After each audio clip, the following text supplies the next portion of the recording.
여러분 안녕하십니까, 진성호입니다. 자, 방금 들어온 속보입니다. 드디어 윤석열 검찰이 정경심 씨를 구속 기소했습니다. 다시 한번 전해드리겠습니다. 윤석열 검찰이 방금 전 조국 전 장관의 부인 정경심 동양대 교수를 구속 기소했습니다. 이제 정경심 씨는 지난번 기소에 이어서 추가로 14개 혐의가 더해져서 기소됐습니다. 자, 이 정도면 정경심 씨에게 검찰은 몇 년형을 구형할까요? 법원은 어떤 판결을 내릴까요? 지금 무려 14개를 더했습니다. 자, 법조계에서는 상당히 충격적이라고 합니다. 이거를 모두 다 한다면, 이것들이 다 유죄로 입증된다면 아마도 정경심 씨, 최순실 씨의 버금가는 그런 중형을 받게 될지도 모르겠습니다. 진성호의 융단 폭격 시작합니다. 정경심 씨를 융단 폭격합니다. 방송에 앞서 아직 진성호 방송의 구독자가 아니신 분들은 붉은색 구독 버튼 눌러주시면 감사하겠습니다. 자, 방금 서울중앙지검 반부패 수사 2부 고영곤 부장검사는 오후 2시 15분쯤 공소장을 법원에 접수했습니다. 드디어 조국 전 장관의 부인 정경심에 대한 본격적인 법원의 판단이 진행되게 됐습니다. 지난달 21일 정경심 씨에 대한 구속영장을 청구할 때 영장에 적시됐던 혐의는 모두 11개였습니다. 그런데 구속영장을 칠 때의 11개에다가 이번에 구속 기소할 때는 3개가 더 늘었습니다. 모두 14개 혐의에 대해서 검찰은 구속 기소를 했습니다. 자, 11개에 대해서 추가로 되는 3개는 금융 실명거래 및 비밀 보장에 관한 법률 위반, 그리고 사기, 그리고 증거인멸 교사입니다. 이 3개가 더해져서 모두 무려 14개에 대한 혐의로 검찰은 정경심 씨를 구속 기소했습니다. 자, 자녀 입시 비리, 딸과 아들이 다 포함됩니다. 그리고 사모펀드 불법 투자, 증거인멸, 무려 14개의 범죄 혐의입니다. 자, 맨 처음 조국 전 장관에 대한 수사는 지난 8월 27일이죠. 대대적인 압수수색을 벌이면서 시작됐습니다. 그리고 76일이 지났습니다. 이제 큰 인물 조국 전 장관만 남았습니다. 정경심 씨, 조국 전 장관의 부인이 오늘 구속 기소됐고, 또 몸통으로 불리는 조국 오촌 조카 조범동 씨 이미 구속 기소된 상태입니다. 자, 정경심 씨가 이미 한 차례 기소된 적이 있습니다. 그 이후에 검찰은 집중적으로 여러 가지 다방면으로 수사를 해왔습니다만 이렇게 많은 혐의가 드러날 줄은 저도 몰랐습니다. 자, 정경심 씨에 대해서 조국 전 장관은 어떨까요? 조국 전 장관의 이름도 나온다고 합니다. 그렇지만 이 공소장에는, 정경심에 대한 이 구속기소 공소장에는 입시비리 지원자인 정경심 씨의 딸 조민 씨, 그리고 조국 전 장관의 오촌 조카 조범동 씨, 그리고 정경심 씨의 친동생 정모 씨 등이 공범으로 이름이 적시됐습니다. 공범으로 적시됐다는 말입니다. 그러니까 조국 전 장관의 딸, 전 장관의 오촌 조카, 그리고 정경심의 동생이니까 조국의 처남, 자, 모두 공범으로 적시됐습니다. 사법 처리를 피하기 어렵게 됐습니다.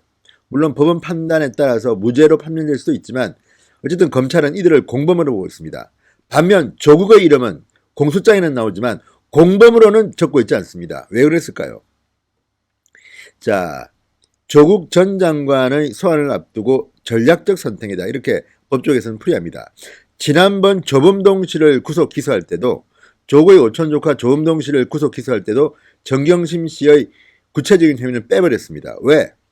그렇게 해서 미리 이 검찰의 수사 정도를 알지 못하게 하는 교란 작전일 수도 있고, 이제 전략적 선택이라고 합니다. 검찰 관계자는 공범들에 대한 사건 처리는 전체 수사가 마무리된 후 그때 수사 상황을 종합적으로 고려해 판단할 것이라고 했습니다. 조국 전 장관이 사법 처리될 수도 있다는 것을 시사하는 겁니다.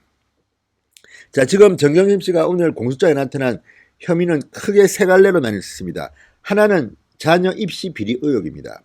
위계, 공무집행방해, 업무방해, 허위작성 공문서 행사, 위조 사문서 행사, 사기, 보조금 관리에 관한 법률 위반 혐의 등등인데 특히 이 중에 보조금 관리에 대한 법률 위반 혐의 등은 아주 재질이 안 좋습니다. 나라 돈을 빼먹어서 조국 딸한테 뭐 월급 같은 걸 줬다는 건데 이거는 정말 이렇게 돈이 많은 집안에서 이런 짓까지 해야 되는지 이게 사실이라면 법적으로도 문제지만 도덕적으로도 상당히 비판을 받을 것으로 보입니다.